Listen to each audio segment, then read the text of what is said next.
we're without 150,000 acres of green rainforest in Hawaii. Even more so, we had about 50,000 acres of growing sugarcane here on Kauai.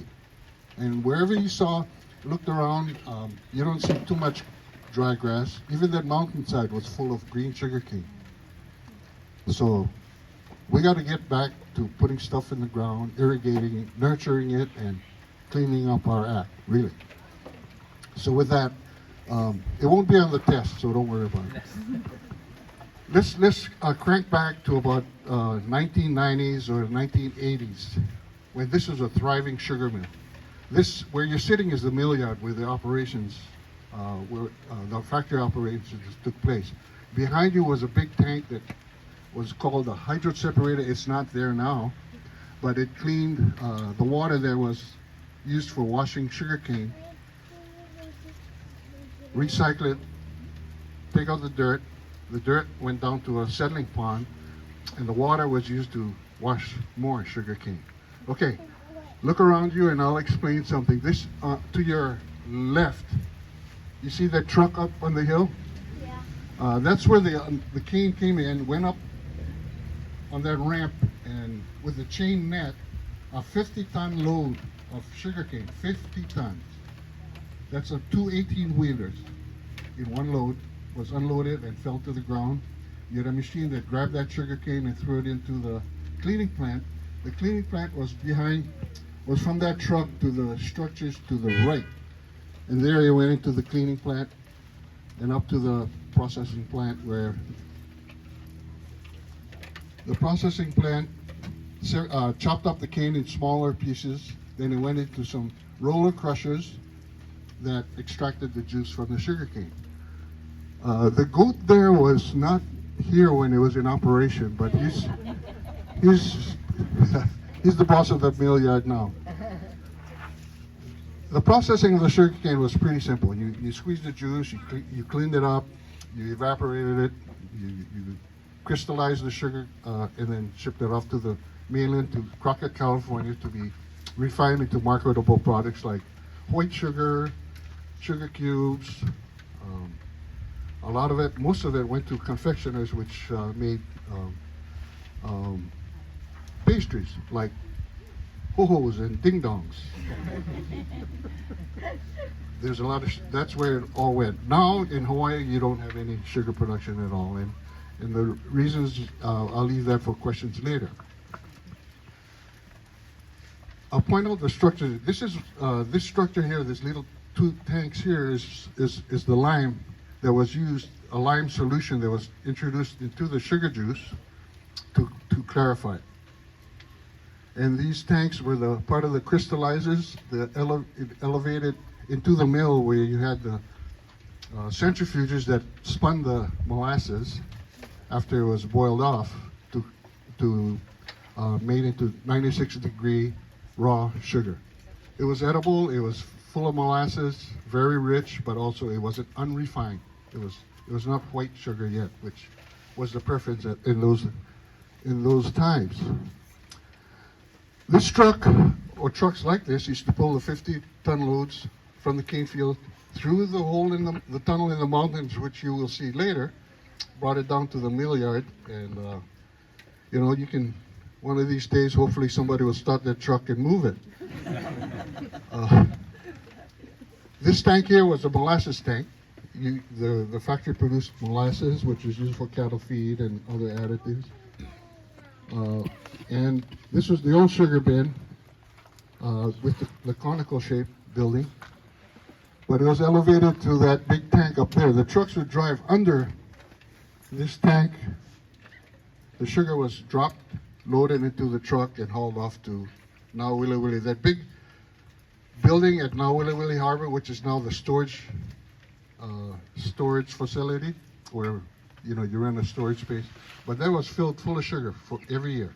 That building was could store 60,000 tons of sugar.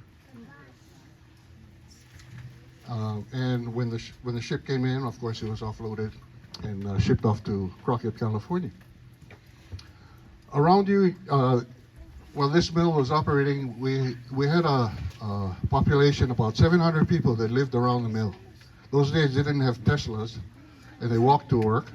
So there was a village here at the foot of that hill, and there was another village or camp around the factory, which housed there were about 200 houses at the time.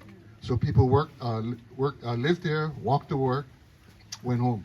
But they could see or they could hear when the mill was in trouble, when it stopped running. So people, without being called out, they'd be on alert to report to work to get the mill running again. This mill ran 24/7, 5 days a week initially. Then eventually, when things got really bad, they ran for 12 days straight, 2 days off. 12 days straight, 2 days off. So it employed a lot of people. At that time, there was almost 1,000 people working at this facility here when it was in operation. The average production, in the audience, we have people that worked for this company while it was in operation. Greg Williams and Nelson Inouye. Nelson Inouye, that's an old Koloa name too. Yeah. And at that time, he produced about 30,000 tons of sugar a year. So I need to be very careful what I say because they lived and worked here. Okay, I'll leave myself open to questions because that's what's most important. Any question? Okay. Can you say some more about what killed it? Okay, sure. Wait, she was first. Okay, no. Okay, go ahead. What killed it? Sugar was a protected commodity in the United States, the Sugar Act. And you had a price support system. You were guaranteed a certain price. And so that worked for Hawaii. It was a protected commodity. When the Sugar Act was voted down, we were susceptible to the world market. And like the United States, the foreign countries had price support programs in their country. Whatever they didn't sell in their country, they dumped in the United States. So obviously their prices was way below production costs and prices here in Hawaii. And same like Louisiana, Texas, and Florida, which they raised sugarcane also. So you had the Dominican Republic, you had the Caribbean, you had Australia dumping their sugar on the world market, and that kept prices very depressed, and the Hawaiian sugar industry couldn't make a go. In Texas, Louisiana, and Florida, they still can survive because of their high mechanization, nice flat land, and their methods of sugarcane culture.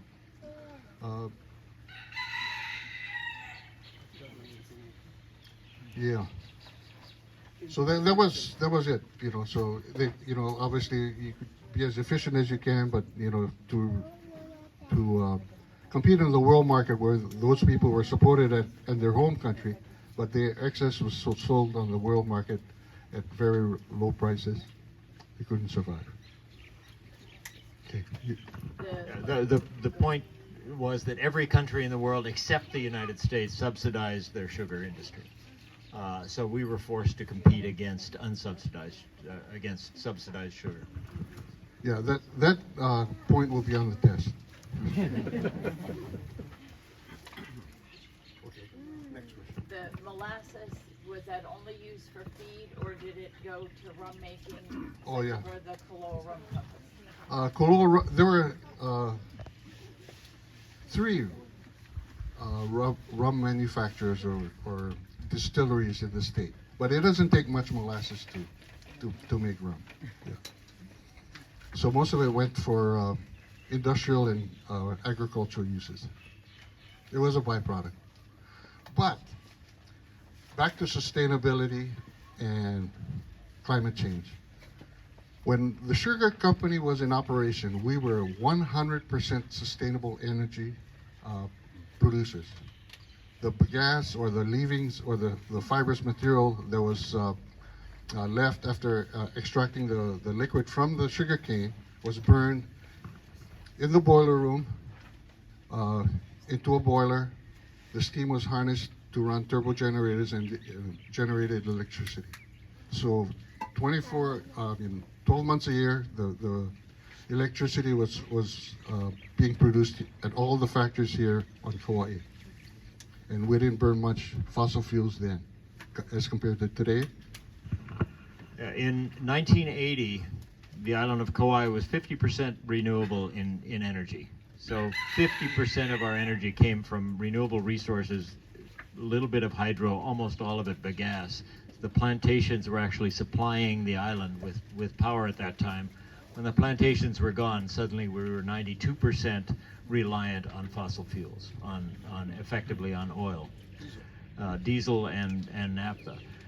So that since then, Ellen and I are both on the board of our electric utility. We have clawed our way back. We've just made 70% renewable, up from 8% renewable just 20 years ago. So we're trying to get back to where we were with sugar, but in the sugar days, the sugar industry was not only an industry for itself, it fed the whole island in any number of ways, including employment, education, healthcare, and also energy. And on the KIUC note, Kauai has the lowest electricity rates in the state today, I mean, for the last few months. Oahu is the largest economies of scale-wise. They got, over a million people living there, but our rates are lower than them because they burn fossil fuels and we burn less than them. Our rates are more stable. Back to the sugar mill. Go ahead. Well, your energy, we've noticed in the last 7-8 years that a lot of the land is now being planted in tree forests, and I'm assuming we've heard that that's going to be used for powering for electricity plants. Are any of your properties part of that, where they're building or where they're planting all these forests? Okay. Most of the forests have been planting on private land. Various large landowners own the property. They do a lease agreement with the tree farmers. They grow, most of it is in Eucalyptus saligna, which you once you harvest it after several years, you cut it and it regrows by itself. It coppices as the word is the word for that. And that operation sells their power to your co-op KIUC. And it seems like a lot because it borders the highway, but the tree farm is a few thousand acres, which isn't very much compared to 50,000 acres of growing sugarcane at the time. Thank you. And a question back here. How long from growing cane to becoming processed sugar? Okay, historically, Hawaii grew their crop cycle was 2 years, or close to 24 months. You planted, it grew, it grew and got recumbent, and it was really a thick mat of grass or sugarcane, or mini forest, if you will. Then you harvested, redid the field, and it grew for another 24 months. Versus Texas, Louisiana, Florida, they grow it for 1 year, and it's an upright cane. They harvest it mechanically. It's all uniform. Versus ours is a very highly mechanized, really forestry operation. I mean, the gross material that harvested per acre was in excess of 200 tons of material, biomass, per acre. Go ahead, please. Besides being COO, what was the hardest job in the mill? In the mill, I think working in the clean plant when you had a jam. So you had this material coming in on conveyors, nonstop, and you get foreign material like a steel cable or a big tree trunk or a 15-ton rock. I mean, it did happen. So these guys had to go undo the whole darn thing. And you know, downtime, as soon as that mill stopped, everybody was, you know, the alarm went off. And of course the bosses would be there with their hands on their hips. This is when we're going to get going again. Or when, you know, like in electricity, when will the outage stop? So these guys had to dive in some instances, drill that rock, put a stick of dynamite in it, blow it, so in smaller pieces and take it out. Or some, you know, careless person would leave the cable, a piece of cable, a crane cable, and they got wrapped around the carting drum or one of the, you know, that was tough work. And it's muddy and it's dark, it's cold and wet. So. Yeah, and of course they didn't have air conditioning in this mill, and I don't think the Board of Health measured air movement or air quality at that time. So it was tough work. It was tough work. Not inhumane, but tough work. So yeah, one of the things that, I mean, processing cane, once you've cleaned it and ground it and you've got liquid cane juice, from there on it's a heat process. It's boiling and clarifying and doing those things, and people are working in enclosed spaces with pipes that are steam hot. I can remember, I've talked to guys who can remember mixing the asbestos that they put around those pipes to maintain some of the heat. And I mean, this mill probably still has some of it in there. But working in there, I mean, you were sweating the whole time you were in there. It was a miserably hot job. But the pay was good. No, it gave you a good livelihood. It wasn't that, but it was tough work. I mean, working in the field is, you know, like any other farming operation. You're in the sun, you're in the dirt, you're in the heat. You get dirty, back-breaking work, but it's similar to any stoop labor type of agricultural operation. It's like gardening all day at home. Really hard. Any plan for other industries to use the former sugar property? There are a lot of it is open to ranching also. Solar panels, small amount. The coffee plantation is how many acres, Greg? 3,000. Yeah, 3,000, which isn't very much. I mean, we got in excess about 80,000 acres here available in Kauai. Most of the interior is not populated. Most of the population is at the ocean front, the highway that goes from here to Aina. We're getting close to when you got to board the bus again. But anyhow, there are a lot of hope and endeavors and plans, but to implement those and make it economically feasible for the landowner or the entrepreneur to succeed is going to take a while. So the answer is yes. They're going to be right across the street.